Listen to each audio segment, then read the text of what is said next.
Assalamu Walaikum. Hello friends, how are you? Welcome back to our another video. In this video I am going to show you how to add a blur effect to a picture in Microsoft Word. Let's get started. At first we have to open a Word document. Then we go to the insert menu and click picture option. Then insert a picture on our file. Now we can see here we insert a picture. Now we add blur effect to this picture. Firstly we resize the picture some small and click the picture and go to the format menu. Then click picture effect option.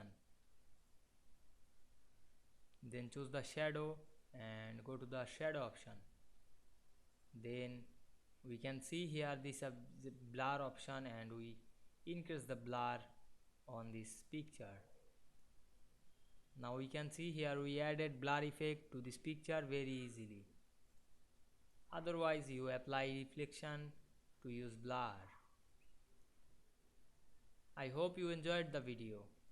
Please like, comment, share and subscribe my YouTube channel. Thanks for watching.